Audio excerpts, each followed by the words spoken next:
Storytime.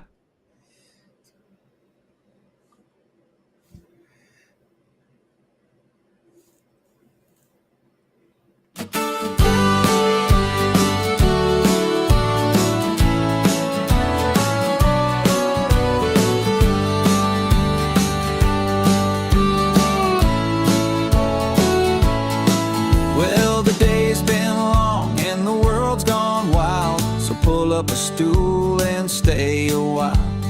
Doc's got a drink and a story to share, with headlines, hot takes, and zero cares.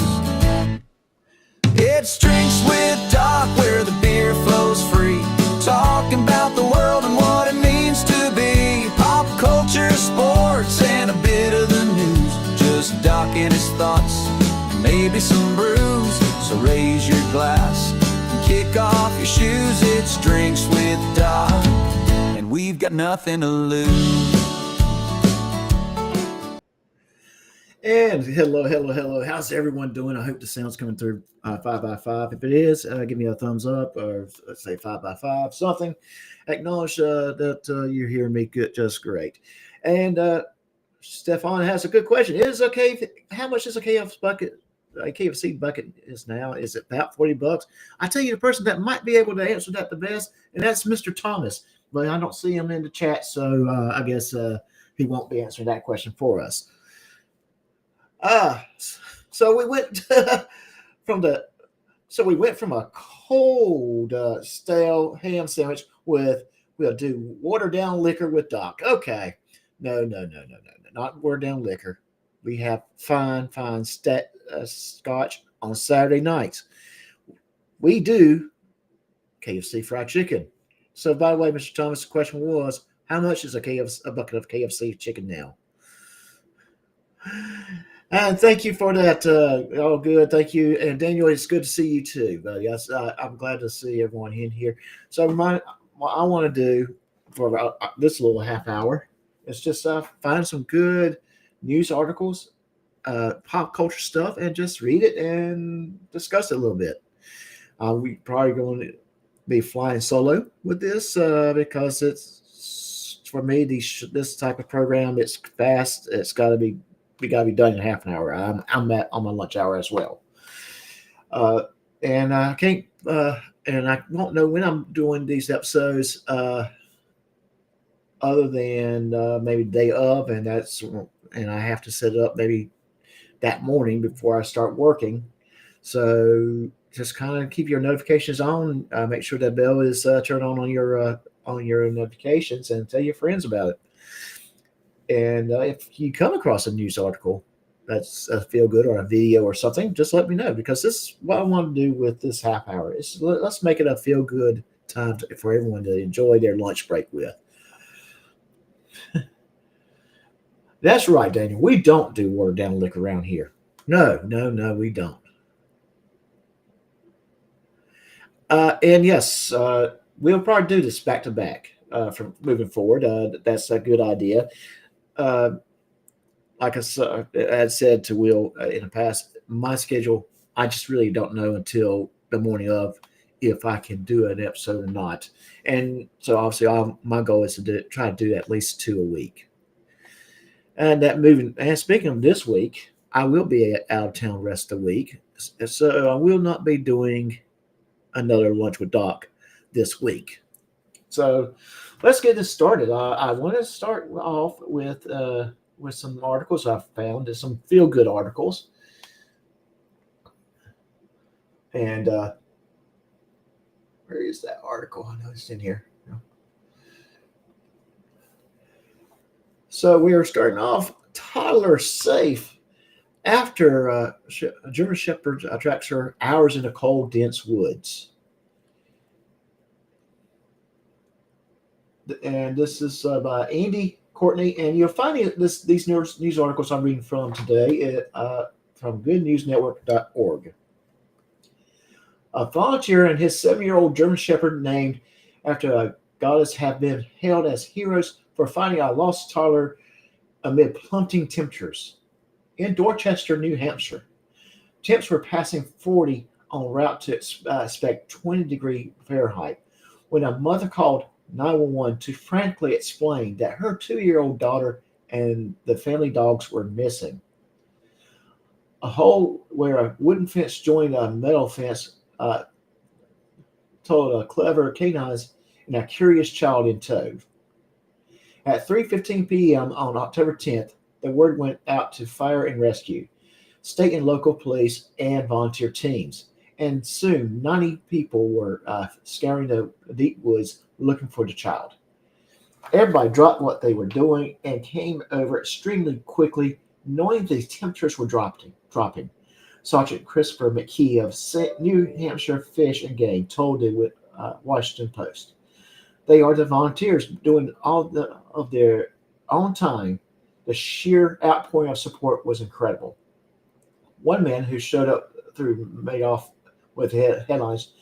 Jeremy Corson from Concord, almost 40 miles away, arrived with Freya, a trained scent tracking dog, to lend a hand, a heart, and a nose of the search.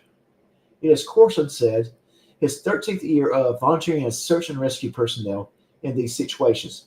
He describes the woods as very thick, where one couldn't see more than a few feet in the direction. While Corson and Freya hunted, the two family dogs returned home, warning their rescue teams that time was running out. There were no more warm bodies or good company for the toddler, and the sun was going down. On the bright side, it meant they were likely looking for in the right area. Corson told the Post that isn't as easy as it looks working with a rescue dog. Just giving it an old piece of clothing so it can smell and then running off into the woods. The dogs and the handlers are very much a team, Corson said. We do human part of it, figuring out how the wind moves and how to move through the area, and the dog provides the nose. She brought us right into it. That she did at about 8 p.m. while Freya went along, nose up to the ground. Corson heard a voice respond as he was calling out the toddler's name. They found her, and she was very happy to see them, thinking Corson was her father. At home, the mother was overwhelmed and broke down. All the rescuers were relieved, and there was a sense of elation in the air. The toddler declared she was ready for night. Though her parents agreed it was wise to take her to hospital to check for hypothermia and other injuries. Corson was extremely proud of this dog and bought her a brand new ball as a reward. The comment section was washed with praise for the man and his dog. What a wonderful story. The bond between the dog and the handler is amazing, wrote one, while many others admitted it's reaffirmed that love for one of the most famous of all working dog breeds. Wonderful story, guys. Wonderful story. Dog finding a toddler. This is a very dangerous situation. Hypothermia can kill. So outstanding. Great story. So next news article I would like to cover or talk about a little bit. It's not there. This one here. All right, 5 movies and TV shows you need to watch in November 2025. Stranger Things and more. So yes, the next season of Stranger Things is coming out. Apparently, Volume 1 is coming out. We also got Frankenstein on Netflix. So that's going to be interesting. I'm going to have to check that out. Frankenstein's Mary Shelley's Frankenstein has been adapted so many times that it's a special filmmaker to stand out from the pack. And yes, we have so many different versions, including a version that was destroyed, that was in the silent movies that was destroyed, that no longer exists. We also got Stranger Things Season 5 coming out. Netflix has a new show called that's Hulu, All's Fair. I Love L.A. Those don't look as interesting. But we do have the Fantastic Four First Steps coming out. Only in theaters July 20. Well, it came out in July 25th. So that's coming out. Where are we going to see that at? The Fantastic Four First Steps, just a few weeks after Superman, the former. Okay. Now this is coming to Disney Plus. Lots of Marvel fans should see. So we'll see it on Disney Plus real soon. So really good. So some good stuff going on Netflix real soon. Outstanding. Now, why don't we read a story about a car salesman? Well, that's a good question, Mr. Thomas. How many Stranger Things do they need? Well, I mean, this is fifth season. I think I stopped watching it third season, so I might have to come back and catch up. Mom buys used car for son. When engine dies 4 months later, salesman decides to take care of the customer. Don't you wish all used car services were like this one in Gladstone, Missouri? Back in June, a mom came in to buy a car for a college student who needed for regular commutes to work to school in Kansas. J.P. Nussin, the owner of Northtown Auto Group, sold her 2017 Hyundai Tucson with 85,000 miles on it, and it came with a 30-day, 1,000-mile warranty.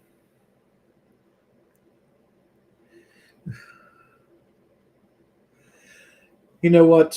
Yes, it would be nice if they would make some new stuff here and there, and instead of doing all the remakes, because that's what's mostly coming out is remakes now.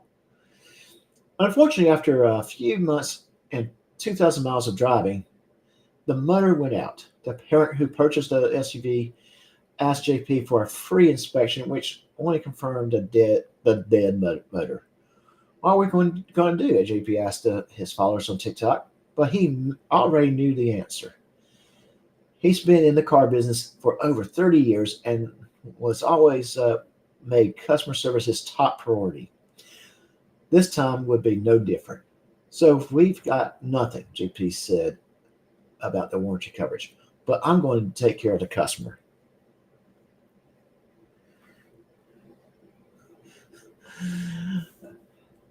JP told her to come back to the suburban Kansas City showroom a little later in the week. He's get her a different car for the same money he's already invested in this old one. Whichever whichever car she preferred. He found a way to make it happen. Find a path to the old-fashioned customer service. JP explained the whole ordeal on a TikTok that went viral, getting more than 48,000 likes. She's only 2,000 miles on the car. Yeah, she signed a 30-day, 1,000-mile warranty. We could have been jerks like every dealership in the United States and said, well, too bad, you own it. Nope, not at Northtown, not with JP. I take care of my people. 32 years in the business, it's just what we do. For most people, JP's story, which first appeared online at motor1.com, may seem unrealistic. A recent survey found that the vast majority of customers don't trust car dealerships to be honest about pricing. But thankfully, not everyone operates by the same ethics. If you live long enough, you'll probably run into people like JP. That's what we are supposed to do in this world, is to take care of people. He upend. Among the more than 6,000 comments on the video, the mom, Shannon Berger, chimed in with her appreciation, and many others echoing her vow to buy their next vehicle from Northtown. Outstanding story. And Bookie Worm, you'll be working on your Star Trek adventures, so you do fan fiction? If so, let me know. I'd love to read some of it. And so outstanding. Never buy a vehicle from people with names like Phil, William, Larry, and Susan. I would also think Robert too. Maybe not buy a vehicle from Robert. Just thinking.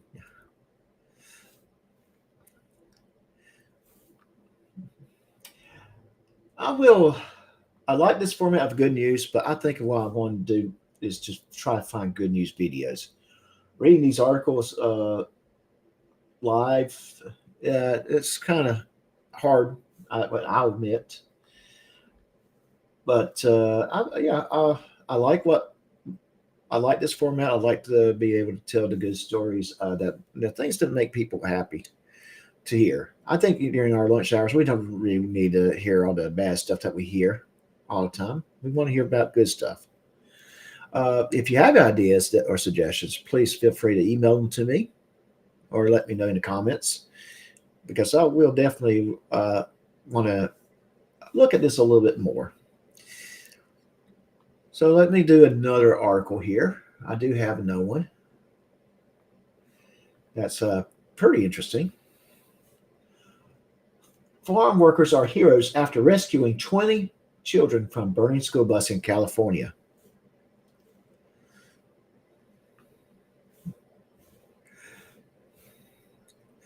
Oh, God. Oh, Bookie Worm.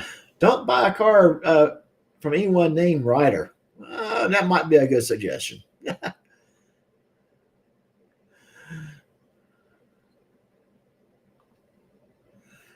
Okay. Hey, Bookie Worm, that'd be great. I do have a story that's coming up too that's going to be recorded and put together and hopefully released after my trip. I think people might enjoy it. It's kind of ridiculous, kind of funny. I think it is at least. But yeah, but I think you guys might like it. Two California farmers were honored recently for being the first ones to help save over 20 students aboard a school bus that caught fire. That folks, a lot of times that's who gets to these things first. People who are out trying to work, living their day, not your first responders like your firefighters and EMS. They're at best a few minutes out, sometimes even further. Long before the Medora County Fire Department arrived on scene, Angel Sarko and Carlos Pereira were there. And in fact, the pair noticed the smoke billowing from the back of the bus even before the driver. They quickly alerted the driver and helped evacuate the students on the bus before hightailing it to safety as the school bus began to burn. At a meeting of the Madera County Board of Supervisors, the men were proclaimed as heroes of the community who acted to the very highest standards. We were just making sure the kids were far away enough so that they wouldn't get hurt, Sarkos said. The bus caught fire right away, probably within like 2 minutes. 3 minutes it all happened right away. California Fire Division Chief Larry Pendarvis said simply that buses can be replaced, but lives cannot. And that is true. We can't thank you enough for assisting prior to our resources arriving, he said live on the ABC 30 Action News. Pereira said he believes the good Lord had put them in the intersection that morning to save those kids, and those seeing his daughter among the onlookers at the board meeting when he was honored by the community was just one of the best that he could imagine. And we do have a little video of it, so let me play that. Two farm workers are being honored for saving several children from a burning school bus in Madera County. Action News reporter Vincent Camarillo brings us the proclamation the men received today and what inspired their heroic actions. A school bus up in flames could have become a nightmare for Madera Unified parents. This video provided by the county shows dark smoke billowing out of the bus in Lavina last month, but the 20 children on board were all saved by two Good Samaritans. Incredulous moment of celebrating these two individuals who acted to the highest standards of our community On Tuesday, those brave men were honored by the Madera County Board of Supervisors and others. September 4th started as a typical workday for Carlos Perea and Angel Zarco, until Perea noticed smoke coming from the bus traveling near Avenue 8 and Road 23.5. Without a second thought, the pair jumped into action. They alerted the driver and then began evacuating the students inside. They were just making sure there was no kids on top of the bus. We were just making sure that the kids were far away enough so they wouldn't get hurt. The men made their way through the dark smoke to reach the final children in the back row. Moments later, the bus burst into flames. The bus caught fire right away. Probably within 2 minutes, 3 minutes, it all happened right away. The two farm workers had initially met at the intersection to fix a broken tractor. Perea now says it was no coincidence. Dios me dijo, eso es. God put you in that place for a reason. That was to help out the kids, help out the community right there. The bus left charred, the bright yellow paint reduced to an ashy gray. With that visual reminder of the close call, buses can be replaced, humans can't. CAL FIRE Division Chief Larry Pendarvis says he's grateful for the men's courageous choice. We can't thank you enough for assisting us prior to our resources arriving. Perea and Zarco, now forever known as heroes in their hometown. And Perea tells us his daughter was in attendance for the proclamation this morning. He says being given this honor in front of her means everything. In Madera. Okay. Well, that was very, very exciting. Very good story. You do find any good stories out there, don't hesitate to send them to me. I will definitely put them on. Okay. Well, it is almost that time for me to start wrapping things up. We do have some things coming down the pipe. Stay tuned. There might be news about a mega stream coming up. That's being discussed as we speak. We also want to be working on lunch with Doc, lunch with Will. Very new format for me. So, and more likely, I'm not going to have a guest host with me because, like I said, it's 30 minutes. We got to go fast. There will not be a drink with Doc this coming weekend, but we will have a new theme song for lunch with Doc. So we'll have a good time. We'll have fun stories to read, pop culture items to talk about, things that might excite you. When you do, so hopefully you will come back and enjoy it. And stay tuned. We will do more episodes down the pipe. So until next time, everyone, take care of yourselves. Have a good day.